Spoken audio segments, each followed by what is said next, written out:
Righto, g'day Money Morning. It's Thursday, 26th of October. Today we are ripping into the big deal that has been out to the market now for Azure. Me and Trav had a bit of a chat about the offer that we thought was SQM, and it is SQM. And we've got a special guest that is going to take us right into the weeds of this deal. An ex-guest on the potty. I don't think we're giving him away yet. Nah, we'll build up the suspense, I reckon. He's on the screen there. He's part of the audience at the moment. But, boys, welcome back, JD. Good to have you back, mate. Thank you, mate. Sensational job in Victoria, mate. They're excellent interviews. I listened to your Acorn one. I'm looking forward to hearing the rest of them soon, mate. Sensational job flying the flag. Mate, what have we got today? It's all lithium again. Well, there's more news out there, but we just don't have time to bloody digest it all because it's all go at money. We get caught up in the lithium news. Yeah, I know.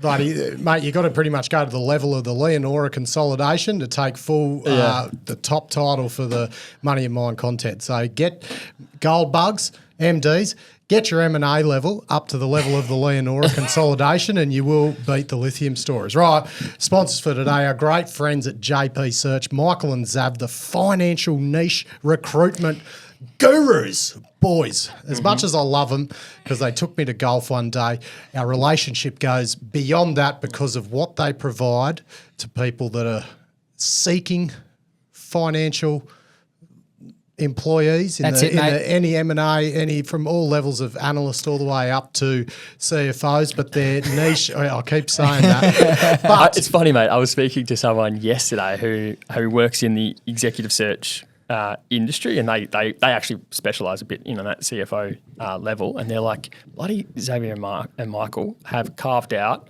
a monopoly in their niche because other people they go focus on the CFO stuff, but it's competitive there. Bloody mate, Xavier and Michael, the only people you need to speak to if you're looking for a gig in that investment world when you're a young bloke who's got a good chunk of your career ahead of you. So or gal, by the way. They help the people find the jobs, but you can help them keep the lights on by looking for a job as well. That's it. If you are analyst, associate, anything in between and around that, you're working at a Big Four, you're working at a bank, you're Big Four M&A. You're working in resources and you want to transition to the finance side of things, get in touch with Sav and Michael at JP Search. JP Search. How good's their logo? Good logo, right? Good logo. Yeah. It's a good logo. What else would you do with the words JP? Yeah. Put them at Gold Square. Mate, if you need an intro term, we're happy to set up a WhatsApp conversation because, geez, it looks good when we forward the people on. The words JP. Great for the relationship. Righto, boys, let's get into it. Azure, AZS, the hottest lithium stock without a mineral resource, is being bid for their 60% share of the Andover project up in the Pilbara in WA, $1.63 billion. Matty, what was the price?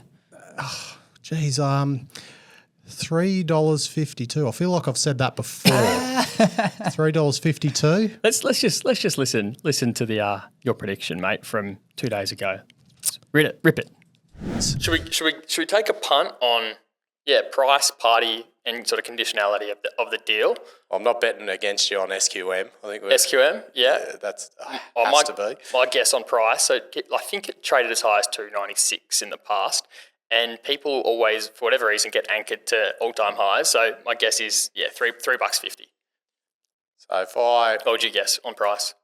I'll go $3.52. Wow, mate, that there was. You go, mate. Oh, look. You can see the future. We could say it was luck. We could say it was some lithium spiritual guidance that I feel that I felt in that episode. Because once you get that deep in this lithium M&A arena, I feel like the answers are just starting to come to me in the future. Before you take full credit, Matty, $3.52, well done, kudos. I guessed $3.50, and it turns out you guessed option 2. We're both right. So I received this wicked text from Joel Turco this morning. Shout out, Joel Turco. He said, now we know SQM listens to the show. They managed to bid both $3.50 and $3.52. As you boys guessed, Money of Mine moving the M&A market, mate. I'll take that one. SQM, happy to help. Fly us over to Chile whenever you want. Right, all right, guys, that's enough patting on the back, I reckon. You both did a great job. We have a guest on the line here who we alluded to in the preview that we've previously interviewed. We've got Ben Bailey from Harvest Lane on the show. Ben, welcome back to Money of Mine. Thanks for having me, guys. Thanks, Pleasure to Ben. be here. We're very hopeful that you can unpack this deal with us, because it's quite an interesting one, and I'll give a bit of an overview for the money miners, but I think it is important that Azure shareholders, the rest of the market, understand the way that this deal has been designed, because it's been designed intentionally, given the expectation of a disruptive shareholder to enter the arena after watching what happened with Liontown. So, and they look already smart to have done so, right? Yeah. I mean, potentially, according to the reporting from the AFR. So you might be scratching your head wondering, how the hell can a company receive a bid at two different prices, $3.50 and $3.52? This deal's structured in a funky way. It's a $3.52 scheme of arrangement. That's the mechanic to execute the deal. But if the scheme fails, it triggers a $3.50 takeover offer, so 2 cents less. It's very funky. And thankfully, we got Ben Bailey here from Harvest Lane to help us break it down. So that $3.50 takeover, Trav, that's that'll be a $3.50 cash. Both cash. Offer? Yeah. Both cash. Just a different mechanism to enact the transaction. And so it's basically this thing called a dual structure deal. Is that right, Ben? Yeah, it is. You don't often see it, but it has popped up on occasion in the past, and it's essentially a structure that's designed to get around a blocking stake. Typically seen by corporate buyers who are happy to just get 50.1% control and not necessarily the full thing. I'm keen to talk through the mechanics, Ben, noting the parameters that are required to execute a scheme and execute a takeover offer, because that's why it's been structured this way. If you think about a scheme of arrangement, when you want to do a merger via a scheme of arrangement, when you think about the voting thresholds you need, so there's basically 2 voting thresholds you need for a scheme of arrangement. One is that you need 75% of shareholders by value to vote yes, and greater than 50% of votes by number to vote yes in favour of it. And then on the takeover side, it's a bit of a different threshold. When you think of the Liontown case study that we've just seen, right? Gina bought a 19.9% stake, and what did that give her the ability to do? Well, it basically gave her the ability to block the scheme of arrangement that was proposed to occur, because she now you're not going to get 100% of people to show up. So even though you need 75% by value to vote, you never get 100% rock up. And that would have been enough to prevent a deal from being executed there. Yeah, so she actually didn't single-handedly have enough to sort of kill the deal, but effectively 19.9% is enough, given what you just said, that certain people don't vote and all the rest of it. Because you won't have over 95% of people vote. Exactly. No, and there's probably a good point to clarify there with respect to the differences between the Liontown transaction, that Albemarle was tabling, and also the current SQM one. SQM's an existing 20% shareholder in Azure. They cannot vote their shares as part of the scheme meeting. So the votable base is actually only 80% of the register. So if you take 20% of 80, that's 25%. That in itself would be enough to vote down a scheme of arrangement. Whereas Liontown, based on turnout rates, it was a good indication that Ms. Reinhardt would be able to vote it down. But, if everyone turned out to vote, she wouldn't necessarily have that in her own capacity. But Tim Goyder wouldn't have been able to vote his shares, would he? He's on the board, isn't he? So yeah, he's allowed to vote. Provided there's no collateral benefit. He's an existing shareholder like everyone else at the same class of shares.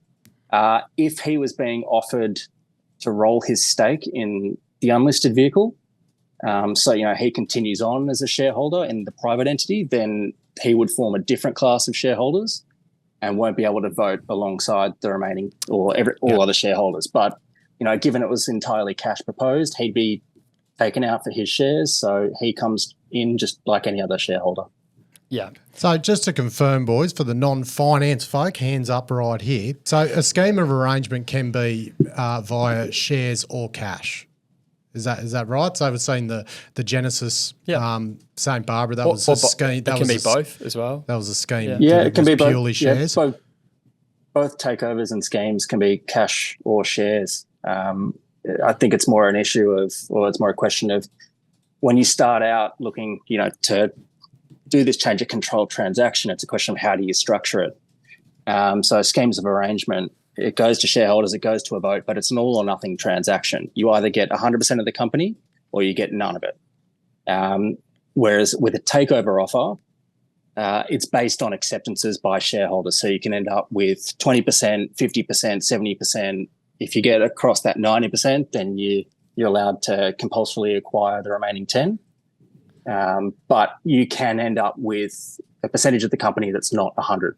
So an example of that one is what we recently spoke about, Genesis in Dacian being stuck with for a year or so, 80% of the business because those larger shareholders held out. So a scheme of arrangement is the only way to guarantee if it gets voted yes that you will take 100%. No, a takeover is the same as long as you get to the 90%. Past the 90% and 75% of the ones you don't already own.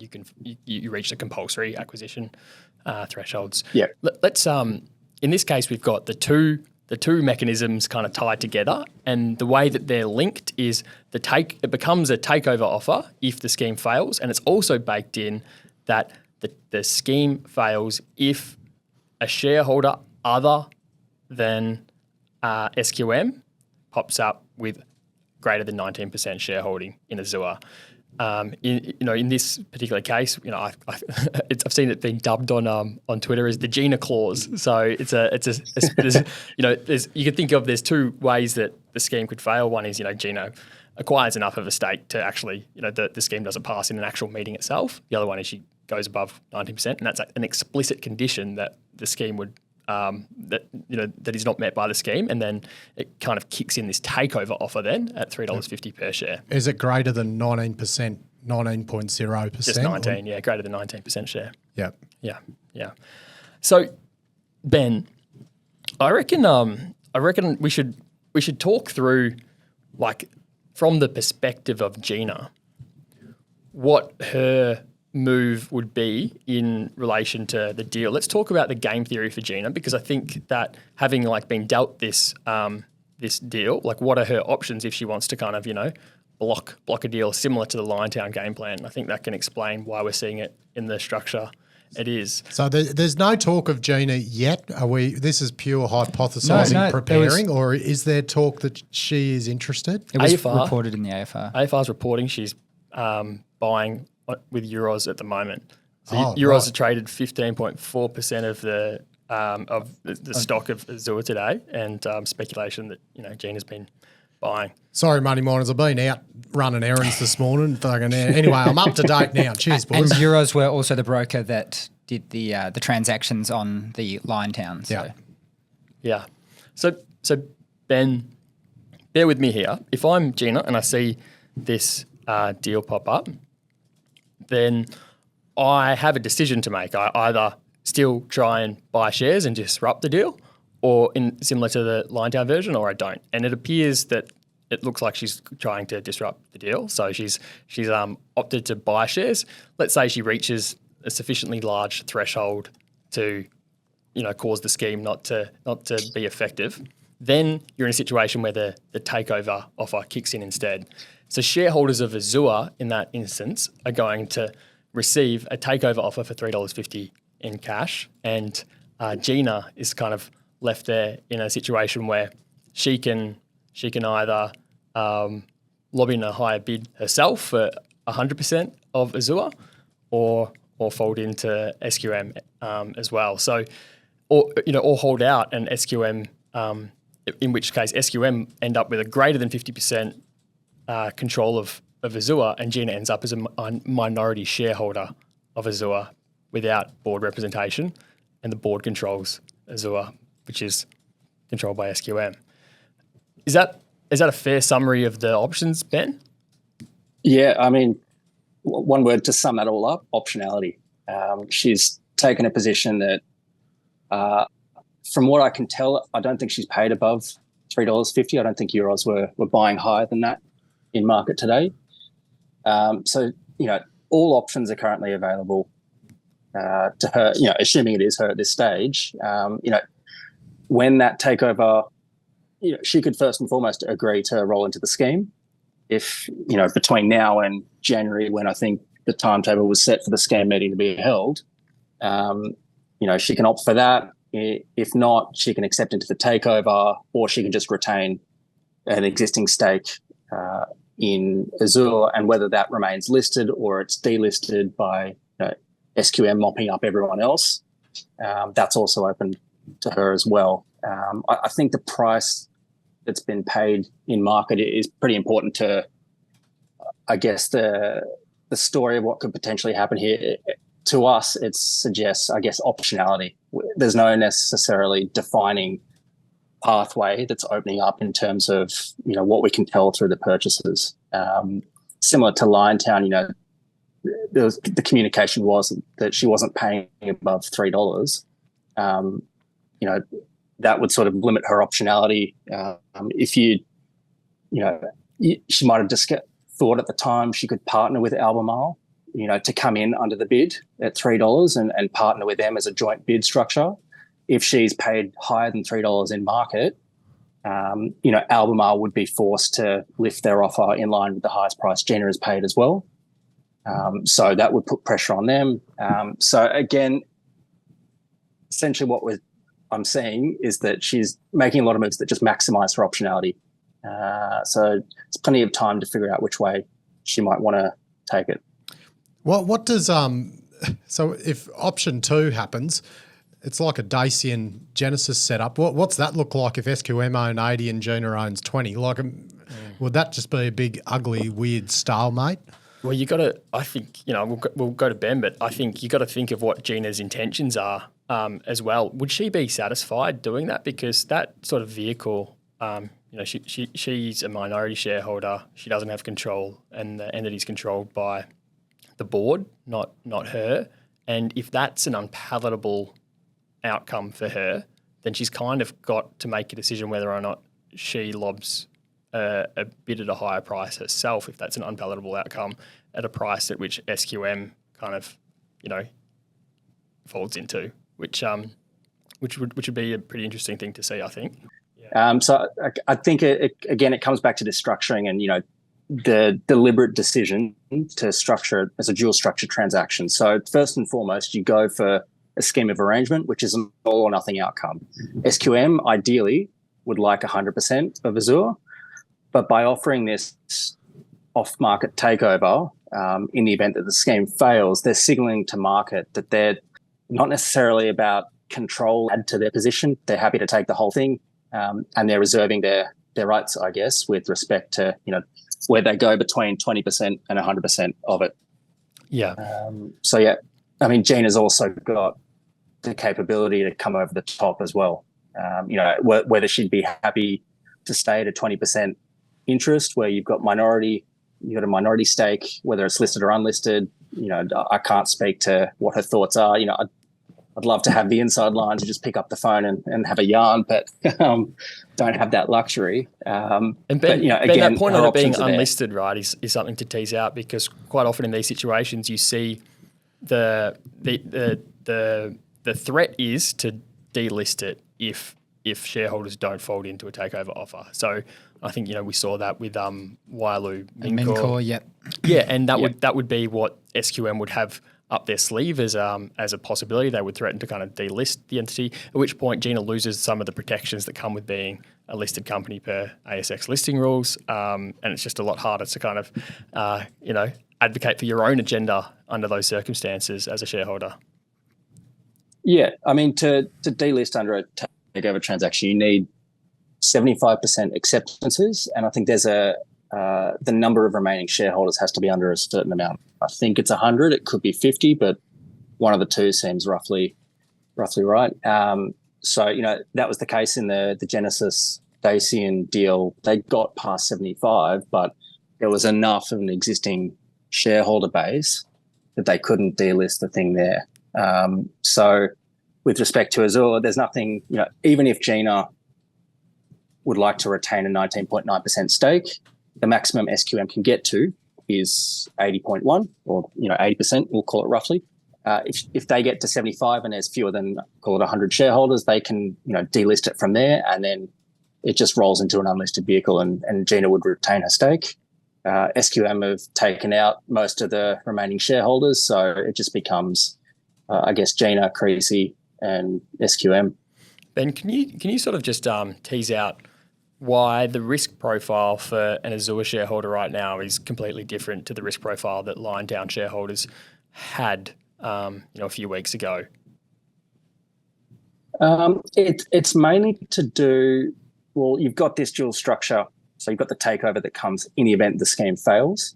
The conditionality of that is really not all that onerous. So it'll be at a point where there's a very, very high confidence that at the end of all this, you'll be able to cash out at $3.50. I don't think, the takeover is still conditional, but, you've got things like FIRB approval is required.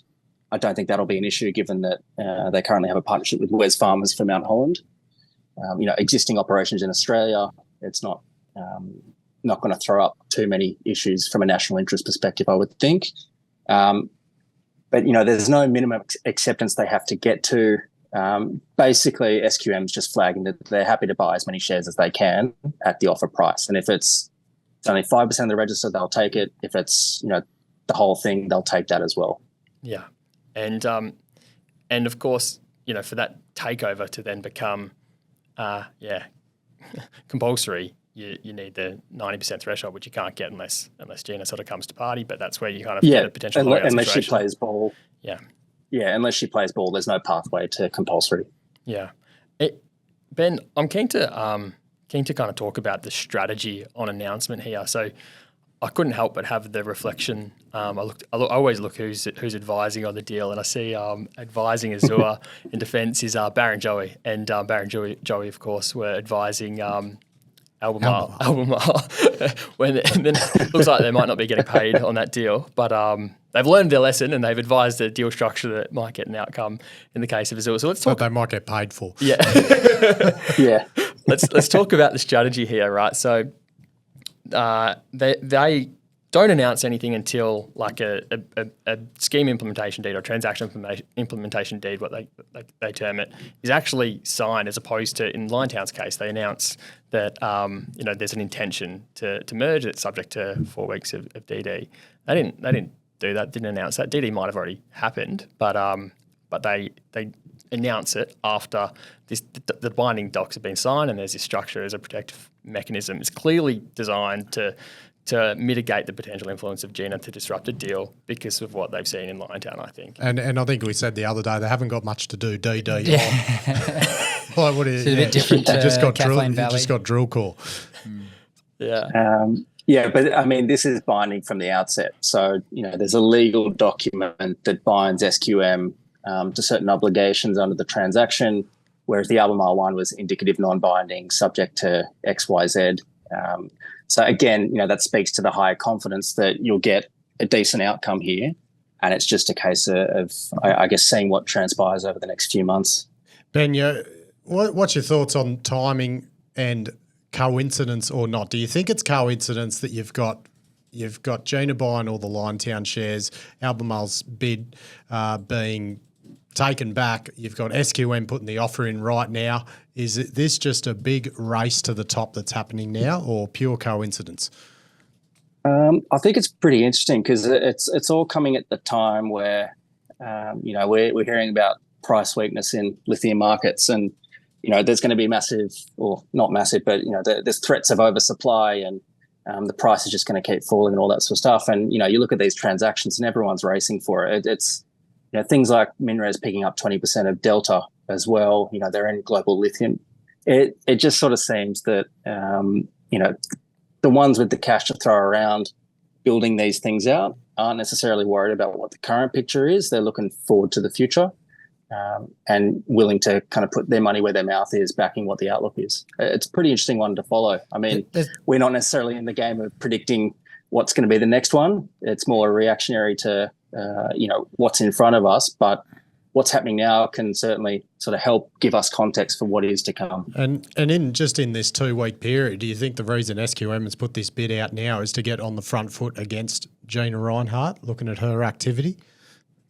Well, I mean, you go back to my little tip for you, Trav, in the podcast we did, you look at the date the confidentiality agreement was signed, 13th of October. So, I didn't. It's less than 2 weeks ago. Yeah, 13 days ago. So, But SQM Yeah, did bid 3 months ago. So Yeah. yeah. it's interesting what you say about the sort of disparity between how the market is viewing lithium prices, medium term, to how the corporates are. There seems to be a real disparity. You're seeing the corporates really getting on the front foot, going after these acquisitions, but the market it's reflected in the prices of Pilbara and the like has been coming off quite a bit. Obviously, we've heard the same reports that lithium prices are off. I think the latest was I read that 37% over the past month or so.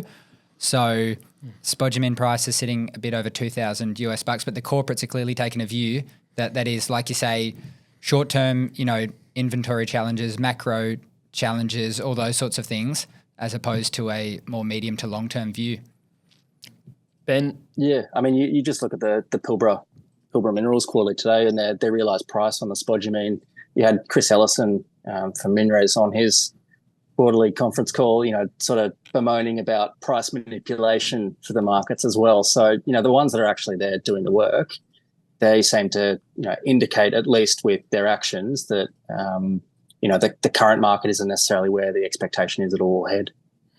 Ben, the speaking of like the things to pick up on in the transaction docs on market, I noticed a matching right in there to SQM. So in the situation that Gina decides to lob a bid at a higher price when it gets to a takeover, if it gets to a takeover, then SQM have a right to match it as well, which is also interesting. The other point I wanted to talk about is Mark Creasy and how he fits into all of this. Of course, he's got the other 40%. He's also We're only talking about 60% here, are we? Yeah. Wonder what's going to happen with that 40% and as well the as project. I'm sure stake sure these players have. Yeah, I'm sure he's had plenty of approaches for his 40%, but His phone he's to be going off its tits, I reckon. playing the long game, seemingly. Now, the AFR, of course, reporting that looks like Gina's been buying the shares. Ben, I'm keen to get your view on what you make of the fact that Delphi, who own less than Creasy, basically supplied an indication to support the transaction, but we didn't see the same vote of support from Creasy Group and their holding. And then could it be Creasy actually selling his shares to Gina right now? Like, what could be any motivation around that? I mean, what are your thoughts on Creasy's stake and why we saw Delphi provide an intention but not Creasy? Because he's got, 13% of Azure he can sell? Yeah. Yeah. Yeah, I mean, I'm sure they approached Creasy about whether he'd be, willing to publicly commit his stake to the current transaction. They've got Delphi on board as the next largest shareholder, so you don't start with the number 2 shareholder, you go to the number 1. So it is pretty interesting. Again, I think it just comes back to this optionality. We've still got several months for this transaction to play out. By at the outset committing your stake in favour, that you will commit a certain action, you're held by takeover law that says, once you make a public statement, you therefore have to act in accordance with that. Otherwise, you could be deemed to be misleading the market, by, I guess, bluffing and trying to get a different outcome to what you're publicly on record stating. So I don't necessarily know if he's selling on market at the moment. We don't know if he's in favour, but I think, the fact that he hasn't decided to publicly support it from the outset, I think it's just a case of optionality. There's no need to at the moment. SQ are pretty aggressive. They're happy with none or, not happy with none, but they're happy to get as little or as many as they can. There's no need to throw support behind it to encourage other shareholders as well.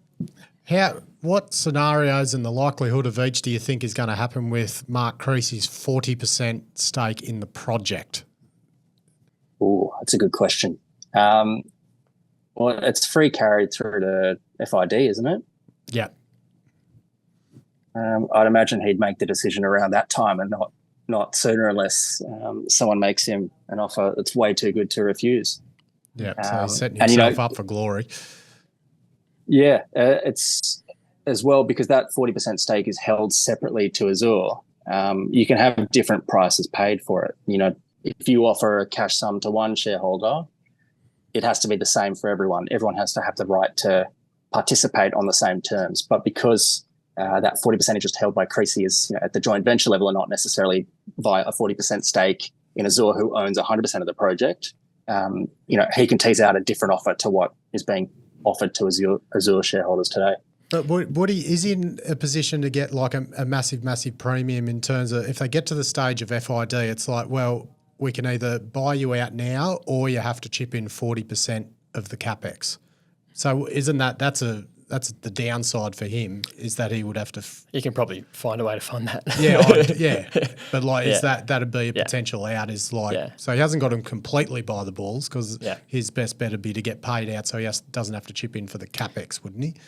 Yeah, it depends. I mean, look at what he did when he had the Nova deposit with Sirius, right? It's not like he just took an offer from IGO and took cash and left. He actually rolled his position into IGO shares. So he obviously had a view that I want the economic upside that this deposit gets me. And maybe he takes a similar view on this deposit and wants in some way, shape or form to have some long-term exposure to its prosperity. Without the exposure to paying the bill. Yeah. I got another one for you. Yeah. Oh, sorry, you go, Ben. Rip it, Ben. Yeah, I was just gonna- while I we've was got just you, gonna mate, say- we're getting everything out of you we can. I was just going to say, I mean, he can cede a bit of equity interest in his 40% stake in exchange for what the capital commitment is at the time. Mm-hmm. He doesn't necessarily take Yeah. shares in the bidder. He can just cede equity interest, move down from a 40 to a 20% in exchange for, whoever takes out that position fronts up the equivalent amount of CapEx that, the implied value is. Yeah.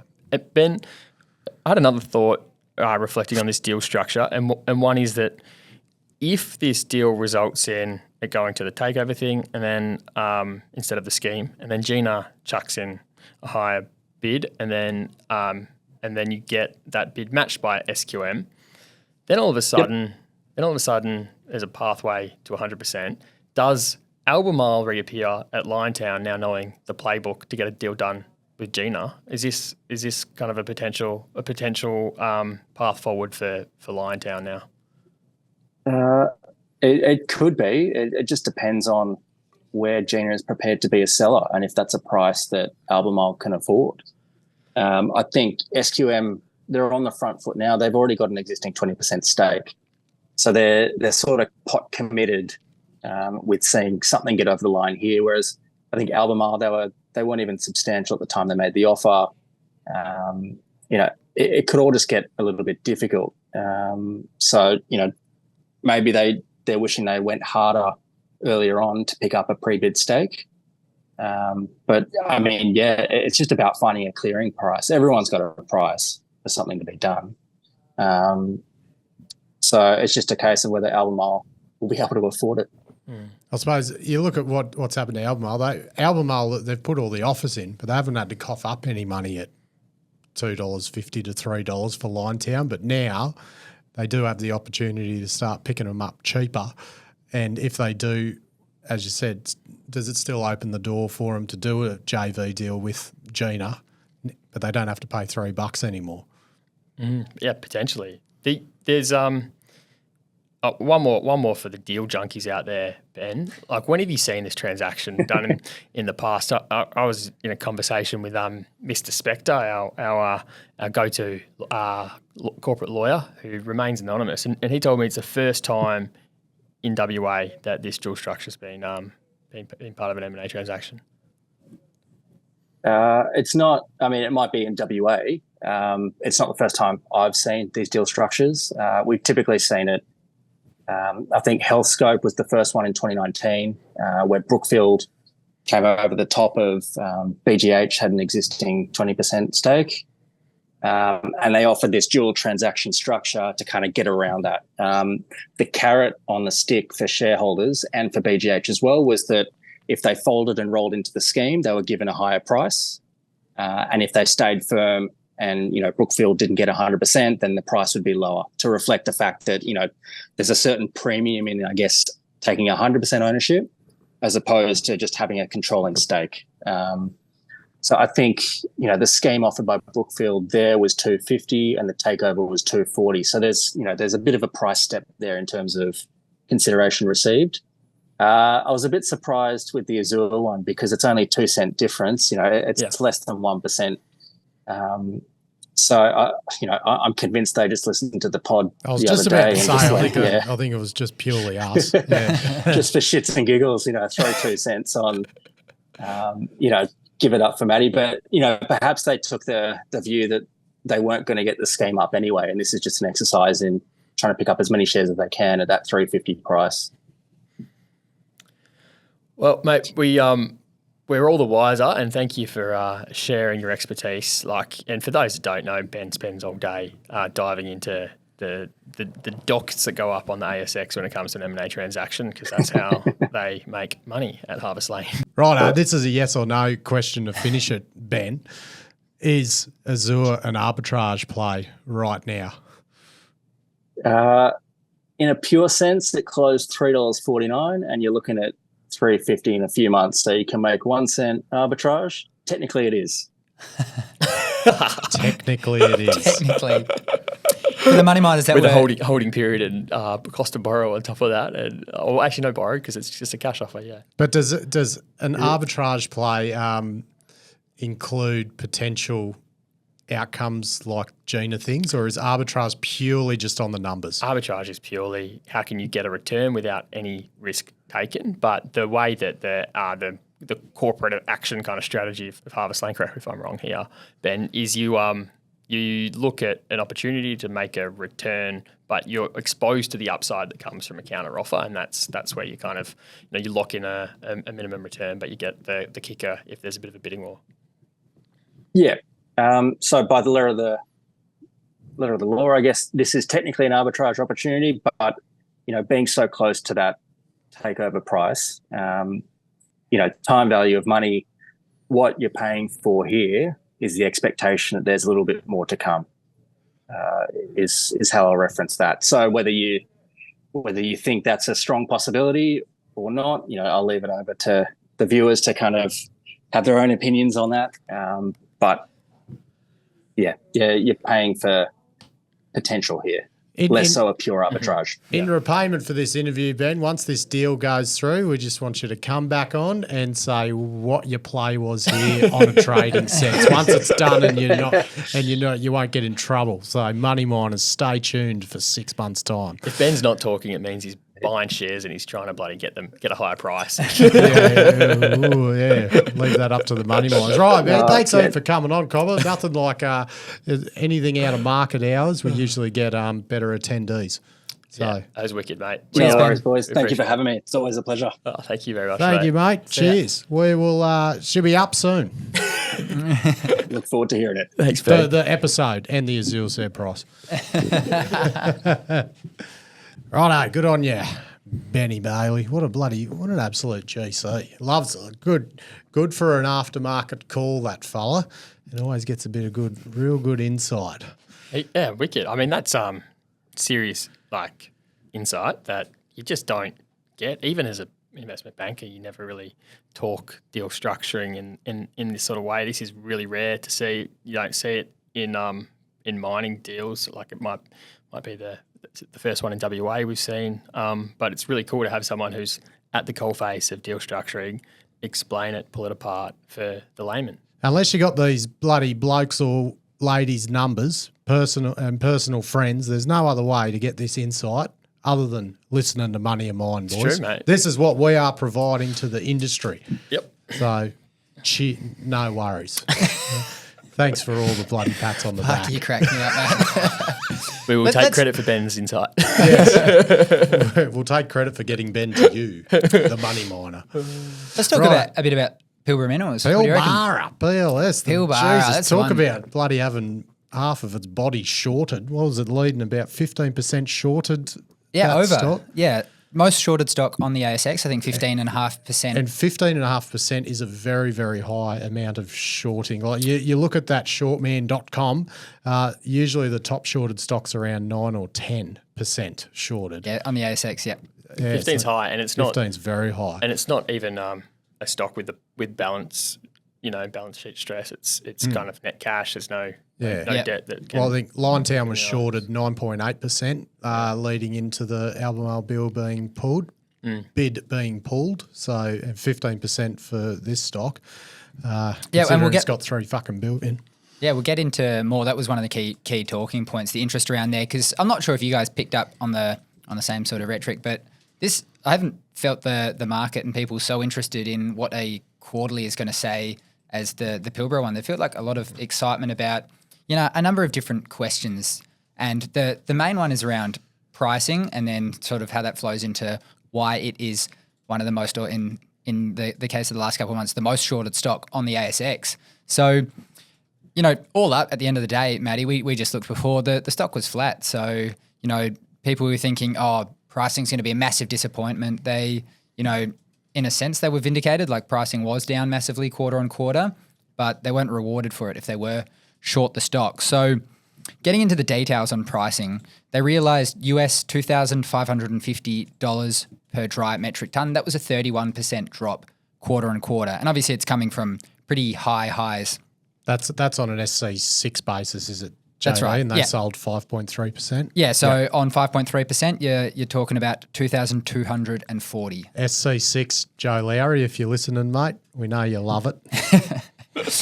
So there was an interesting sort of quirk as to why the pricing, came off so much.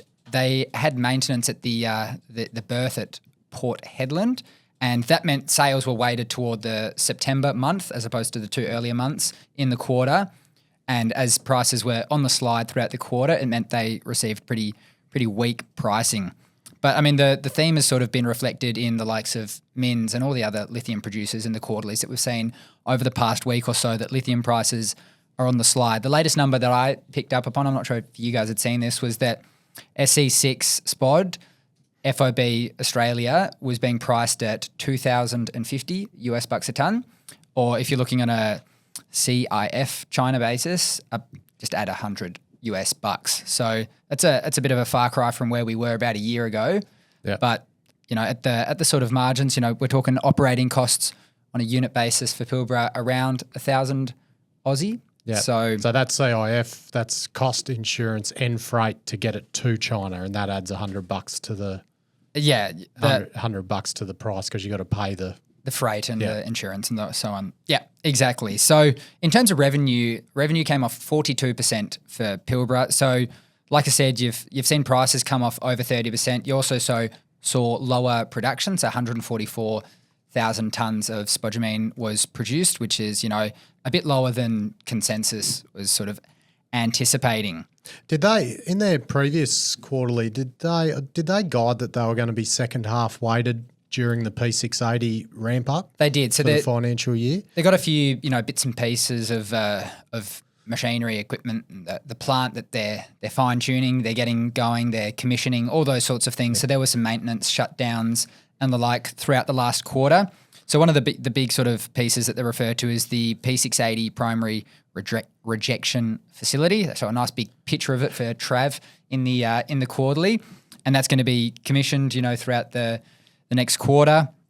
In terms of recovery, 67%. That's perhaps slightly softer, more or less flattened, like in line with what they had guided to. I think it was at last quarter was 72. I think they were sitting at low 70s prior to that. Yeah. And they had sort of flagged a bit of a weakness in that upcoming. Operationally, across the board, you've got the P1000, which essentially gets them to 1 million tonnes per annum production on track. They've got the JV with POSCO in South Korea. So things are moving ahead. Train 1 is 77% complete. Train 2, 44% complete. Now, Matty, we're going to get into the real stuff, the cash. So $3.3 billion was the figure they had at the end of the last quarterly. And since then, they've obviously paid a dividend. So they've, various CapEx and other expenses has seen them finish this quarter at 3 billion Aussie in cash. And now they do have a chunky tax bill coming up, over $770 million. So you'd expect them to finish the year in the sort of region of $2.2 billion in cash. Is that the same tax bill that was flagged last quarter, or is this a new one? Yeah, so that's the tax bill for FY23, and it's going to be paid in the December quarter. Yeah.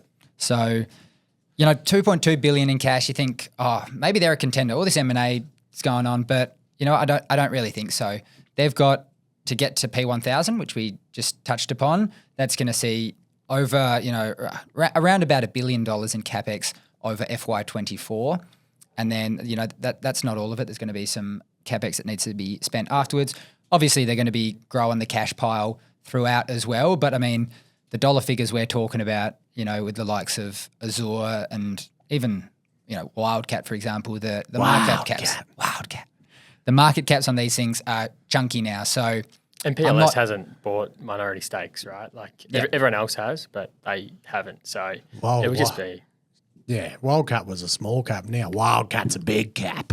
But you think of say they got $2 billion and they want to go and take someone over. Let's say they wanted to bid for Azure. Think of the time it would take to get a return on that money, the balance sheet pressure, and you wouldn't think it's a play in the wheelhouse of Pilbara with a one asset project. Do you think the way with their organic expansion and growth that they've got going on at the moment, would you see it as a remember inorganic growth is one of their 4 pillars, the fourth one, and I imagine in due course they'll look to be opportunistic. When we spoke with Dale, he spoke about the desire to deploy that capital for inorganic opportunities at a time when you have depressed lithium prices and the opportunities out there are at more attractive valuations. I imagine they've just got a different, long-term lithium price in their models than all the other players, and they can't sort of compete on value when they put it through their own requirements. So yeah, and I think the sort of way they've gone about it has served them quite well. They had a comment on pricing and how that's going to look over the short term, and what they said was that it's going to continue to remain volatile. On the basis of all the macro trends, we'd seen reports of slower EV sales and, tightly held inventories across Asia and across the world, really. And I think lithium prices is one thing, but it's the competitive landscape for people to acquire all these lithium projects at the moment. That's the thing that's heated up. So it's irrelevant what the stocks are getting valued at. It's what people are bidding for them at the moment to take them over. Yeah. And you can see, their focus right now is just getting the operations going. They've got a lot going on, as we saw when we went up there to get P680 humming, to get up to P1000. They'll be looking to fine-tune the operations. As the production increases, you'd expect the unit costs that I quoted earlier to come down as well. So they're very much focused on that at the minute, and it's sort of served them well. On the short interest that we spoke about prior, so 15.5. Give us the long and the short of it, JD. How long do you have that one loaded up for, mate? Mate, I'm just there flowing today. So there's a few different reasons why you think that Pilbara is the most shorted stock on the ASX. So firstly, if you're short lithium equities, Pilbara is, without doubt the easiest way to get that sort of exposure. It's the biggest, most liquid name.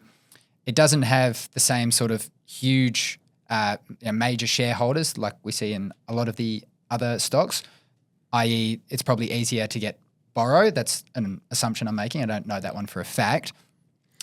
On a sort of more fundamental basis, you might be anticipating there's some ramp-up risk at P680 and P1000, or perhaps other operational issues that they're going to have, recoveries, the plant, all those sorts of things.